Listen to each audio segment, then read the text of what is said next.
Did you ever think we were living in a country where vindictive politics would result in a former president being arrested and indicted and fingerprinted? I certainly didn't, but that is what we are looking at. The Manhattan DA's office is reportedly preparing this indictment of former President Donald Trump. Banana Republic, here we come. Hello, everyone. Welcome to today's edition of the Trish Regan Show. I am Trish. We are sponsored in part by Legacy Precious Metals. As you consider the chaos in these markets, as you consider this mass inflation, gosh, what was it? Dollar Tree even said they're not even going to sell eggs anymore because they're so expensive. You might want to think about diversifying your portfolio. Gold is one great way to do it. Go over to legacypminvestments.com today. You know, they actually have a whole new platform where you can buy gold direct from them online. You can buy silver as well. Silver's a little bit more affordable, and some people who are hoping for some upside there in silver look to silver as one way to play, so to speak, the precious metals markets. I personally don't really play it. I invest for the long term because my hope is that gold will help protect the purchasing power of my dollars in the future. So go check it out. You can open a brokerage account there at legacypminvestments.com today. Again, legacypminvestments.com, or call them at 1-866-589-0560. But wow, this is the kind of stuff that happens in these banana republics. And I don't mean to pick on Brazil. So if anyone's from Brazil, I apologize in advance. But let's face it, in Brazil, everyone goes to jail that's in the government. I mean, think about Lula. He went to jail. Of course, now he's president again. Go figure. Dilma Rousseff, didn't she go to jail as well? This is not the United States of America. I don't love this story. I don't even like to say the words Stormy Daniels, but they're alleging, of course, that he paid her off in this kind of hush-hush money scheme, and that therefore is illegal, and then he lied about it, and he maybe used campaign funds, et cetera, et cetera. This is Alvin Bragg who's alleging all this. He is the liberal prosecutor there, the DA in New York City, whose campaign actually was funded to the tune of $1 million by a liberal group called Color of Change Political Action Group, which actually is in part funded by George Soros. So there's a lot of blue money here behind this. And the Democrats wanted this, right? They haven't given up. They think that this motivates their base. But I got news for them. You know what this is going to do? This is actually going to help Donald Trump immensely, because no one wants to see a former president. I'm sorry. You know what? When I see the video of Joe Biden falling on the stairs of Air Force One, I don't like it. I actually cringe. I don't like Joe Biden's policies, as you well know. I don't think he's a very good president, but the last thing I want to see is him falling on the stairs over and over again. I don't like that because you know what? That to me reflects on our country. A lot of people feel the same way with what District Attorney Bragg is doing, trying to get some bragging rights, so to speak here, that he's the guy that can indict Donald Trump. But what are you really doing? See, the Democrats are not actually playing chess. This is a bad game of checkers, and they're not thinking this through. I say this only in that I know what their motivation is. They want to make sure that he never, ever, ever, ever gets near the Oval Office again. But by doing this, they actually are going to have a boomerang effect where they may catapult the guy into the Oval Office. I mean, think about this. Who the heck are they going to run from the Democrat Party? I'm sorry, but Joe Biden has really proven his lack of worth as a president. Between the inflation, you heard me just talking about eggs, 6% inflation. We got a banking crisis underway. Who the heck knows what the Fed's going to do? By the way, the CEO of KeyCity Capital is coming up, Ty Lasater. He's going to talk to us about what to expect from the Fed. They're, of course, meeting today and tomorrow. We have so many problems. The situation in Ukraine, the situation with China. Meanwhile, congressional investigations are turning up allegations that his family, Biden's family, was benefiting tremendously from China. So if there's financial kickbacks going on, those are things that do, in fact, need to be investigated. And this is all baggage that Joe Biden carries with him. I do not think that he is electable second time around. So who are they going to put forward? Kamala, I mean, my gosh, poor Kamala. Poor Kamala. I do not think she has all the intelligence that's needed. though clearly we've seen before via Joe Biden that you don't need to be especially articulate or intelligent to be the president of the United States. But I don't think she has the likability either, which is important. Joe Biden, while he's not my cup of tea and probably not yours, he doesn't quite grate on the nerves in the same way that Kamala Harris, with her ridiculous laugh, does. So there's a lot of incompetency there on her behalf, which also is reflected just in how she handles herself. The kind of word salad. I mean, I know Joe doesn't make any sense either, but Kamala Harris really has just refusing, frankly, to do her job, not even going down to the actual border to tackle the issues at hand, which are spiraling out of control. We're going to begin our border series tomorrow with Brandon Judd. He is president of the Border Council, and Marsha Blackburn also on this week. We're going to really dig in because that's the issue right now. We actually have real problems. Let's go back to New York City for a moment, where they're preparing possibly for some protests. One would hope these are going to be extremely peaceful protests. I would expect nothing less of Donald Trump's supporters to try and be as peaceful as possible. And I think there's some concern about that. You got to remember that the minute anything gets out of hand, that is a photo opportunity for the left. So it's really critical right now, I think, from a political perspective, that the GOP manage this situation well, in that they ride it all the way to the bank for the injustice that's really actually happening. I mean, already you see Ron DeSantis getting on board saying, look, this is political. It's wrong. I think everybody feels that way. We're like, oh, okay, wait, by the way, didn't you try this before? And you've tried it. Now we're going all the way back to a 2016 case because you want to be able to put the guy in handcuffs and fingerprint him. Hopefully they don't take that photo opportunity. Hopefully they manage this well enough so that it's not a big giant circus and spectacle. But again, if they do that, it is another check in the Donald Trump box. Don't forget, Americans feel very cut off from the elite system that seems to be governing everything. You got Silicon Valley Bank, which took crazy risks in their portfolio, and yet the government comes to bail them out. However, the little bank in Oklahoma, well, you can just forget about that. I mean, it's not clear right now as to whether the system is really there to support everyone or not.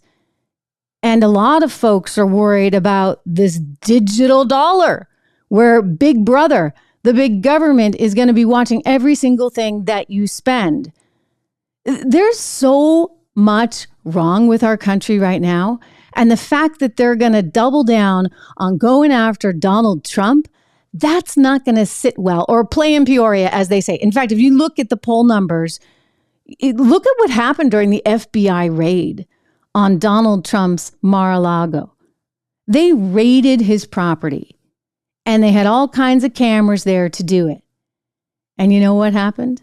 The next day, he shot way up in the polls. Why? Because Americans, we appreciate fairness and we despise injustice, and we don't like it when the system is used for political reasons. Think about the corruption in the system when it's being used to target a politician, making us, as I said, no better than some two-bit banana republic that goes after every politician depending on who's in office. So it just swings back and forth. Is that really where we want to head? I don't think so. And everyday Americans don't think so. So anyone who was tired of Trump, who was sick of Trump, well, he's going to get a huge sympathy vote now. And the Democrats have none other than Mr. Alan Bragg to thank for that. So job well done, buddy. Job well done. It's looking like it's risk back on, meanwhile, in the stock market. Investors are preparing for what they think might be like a big fat zero from the Federal Reserve. So if the Fed can't raise rates, it means more inflation, which means, you got to bid up asset prices again. And so everybody's kind of preparing for this. I think it just is going to postpone the inevitable. I mean, you cannot live in a world where every big company, every big head honcho just keeps getting bailed out. But considering that they all are getting bailouts, I guess the question you might ask is whether or not you are. Right? I mean, if you did the tough thing during COVID, if you paid your people, if you kept your business open and you pulled it through the pandemic, the good news is that you could qualify for up to $26,000 per employee at covidtaxrelief.org. Government funds are actually available to reward companies with 2 or more employees who stayed open during COVID. The program, well, like any big government bureaucratic program, it's kind of complicated, but nobody knows it better than the CPAs and tax experts over at covidtaxrelief.org. You pay nothing up front. They do all the work. They share a percentage of the cash that they get you. Businesses of all types, including nonprofits, including churches, they can all qualify, including those that took out PPP loans. And even if you had increases in sales, you can qualify. So if you did the tough thing, if you pulled your business through and you kept your employees during COVID, go to covidtaxrelief.org. Let them help you. Let them help you try to recover up to $26,000 per employee. See if you qualify. Go visit covidtaxrelief.org today. Again, it's covidtaxrelief.org, covidtaxrelief.org. You know, the economic picture is still looking pretty miserable. We got word today that Amazon is laying off 9,000 more workers. This is in addition to earlier cuts. We had word of massive layoffs, of course, about 10,000 at Facebook. And now Disney is laying off 4,000 people. Disney managers have been told to identify the 4,000 people that they want to cut. So it's getting kind of ugly out there. Clearly, a lot of people are preparing for a more challenging economy, but you wouldn't know it by looking at the stock market today. We've got the big FOMC meeting this week and lots of speculation about what the Fed is going to do or what it may not do. Joining me right now with insight, one of our great show sponsors, Ty Lasater from KeyCity Capital, CEO of KeyCity Capital. Good to see you, Ty.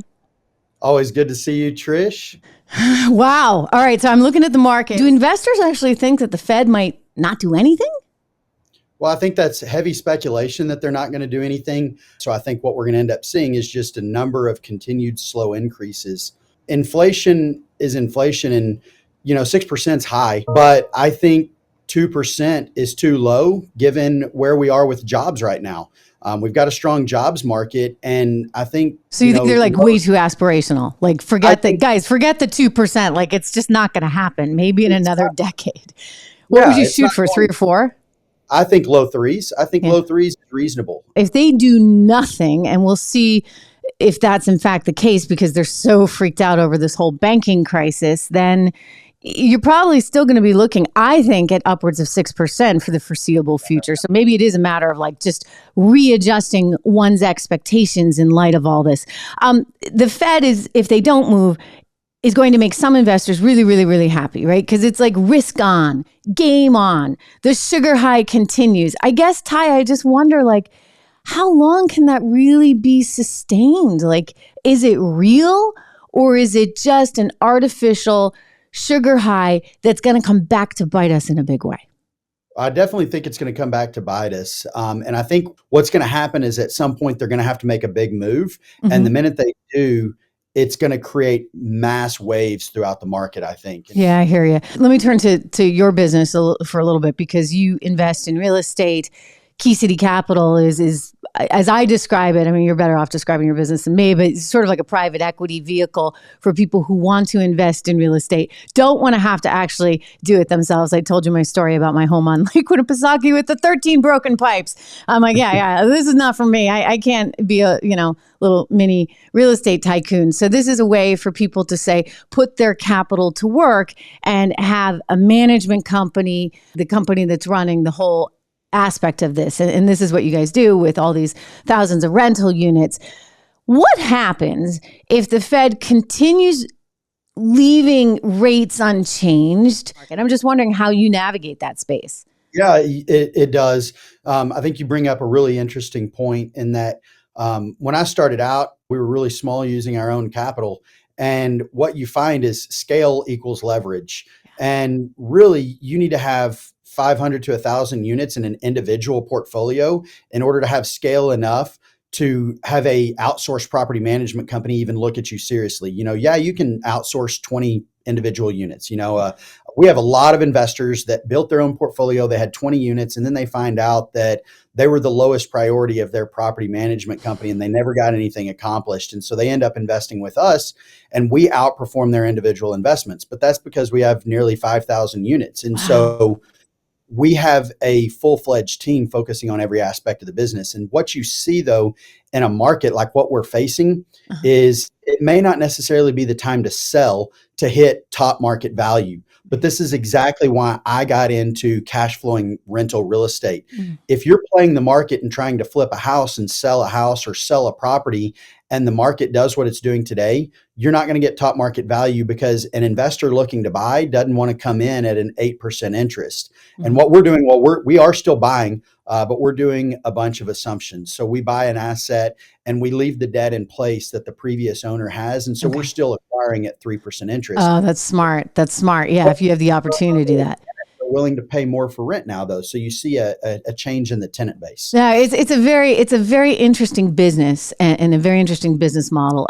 Again, with my little house on Lake Winnipesaukee that we fully intended to spend time at, but when the third kid came, it was a little hard to get to and from Lake Winnipesaukee from New York City, and we wound up renting it out, and it was just a headache.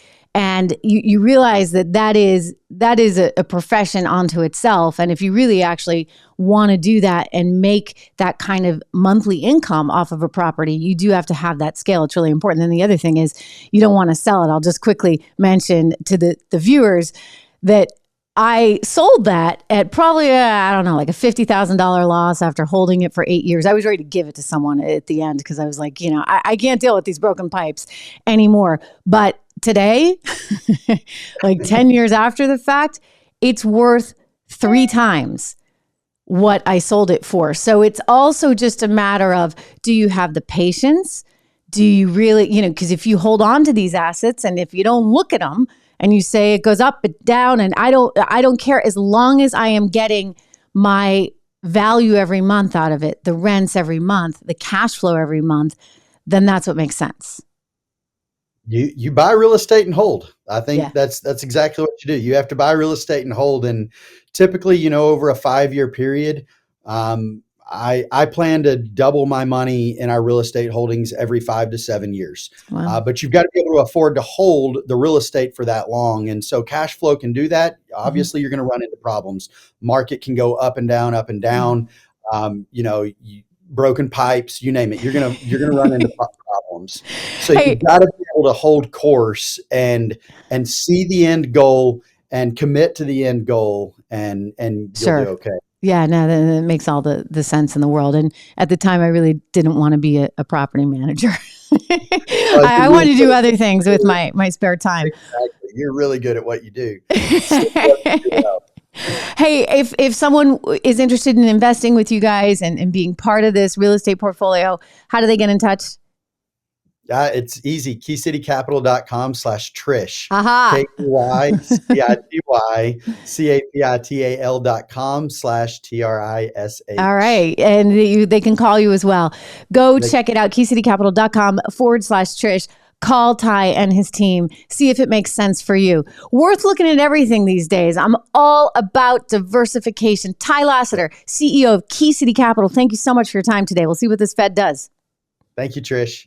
My thanks to Ty Lasater, KeyCity Capital, KeyCityCapital.com/Trish. Turning to some of the international news, China and Russia teaming up. Xi Jinping over there hanging out with Vladimir Putin, seeing if somehow they can put some kind of peace deal together, right? Good luck on that. Look, I think it's really important that none of us be fooled by any of this. One of the reasons we opened China up way back when, one of the reasons Nixon was in China way back when was why? Because we wanted to prevent any kind of partnership between Russia and China. That was considered pretty threatening in the Cold War days. So the thinking was, hey, let's go over to China, let's befriend them, let's teach them capitalism so that they can recognize the benefits of that. And, everything will be just perfect and we'll all, drive off into the sunset. Well, we taught them capitalism. They kept their communist approach. So it's this totalitarian capitalist-like system. And they've taken sort of the benefits of capitalism, but they have not married it together with real freedom.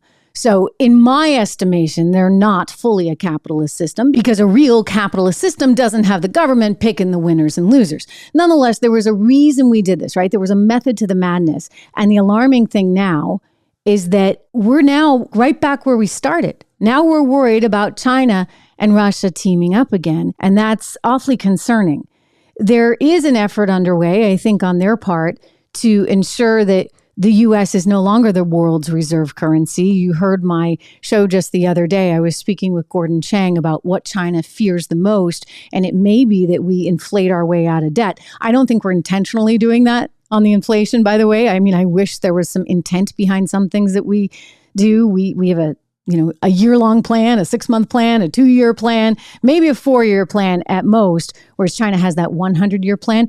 So there's not necessarily a plan in place, but what you're witnessing with all this inflation is effectively, that China's bonds that they hold, their U.S. Treasury debt, is going to be worth less and less and less. So they're looking for some alternative system. They don't want the dollar to be the gold standard anymore. They want something different. And so this partnership is part of that. We need to be very thoughtful and very forceful about this. We have a lot of economic things that we can and that we should do. And yet Biden is not putting any of this into place. Now, some politicians would say, well, maybe there's a reason for that. Maybe it's because, he's got a few too many ties. He's got a few too many ties in Ukraine with his son getting $600,000 a year to be on the board of Burisma, despite having no experience in the energy industry.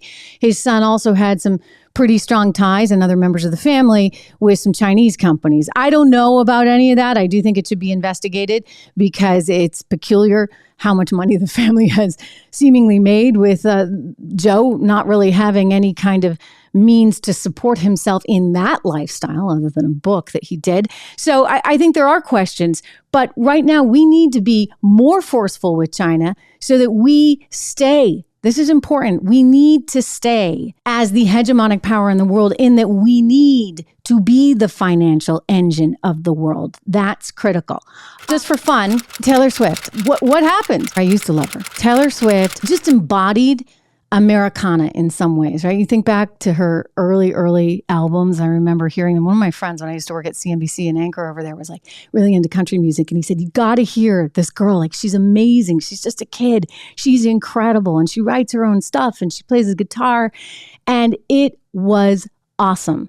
I can remember listening. We were driving up to New Hampshire from New York City. So we had a long drive, and I'm listening to this young woman, and she was just fantastic. And she really kind of represented this wholesome, great, inspirational image for young women. Now, fast forward to her tour, and that's kind of gone. I don't know what happened. I mean, she hit 30, and it just, what happened? I mean, I get everybody grows up, but the authenticity that was there, even in terms of her voice, her style, it's not what it was. Now, granted, I understand people want to change and they want to stay current, but if you even listen to the current album, it's filled with swears.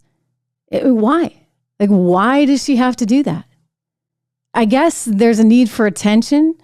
She's on tour now saying, she really is an expert or really just likes to make men apologize. It's kind of like this weird S&M thing she's got going on. Why?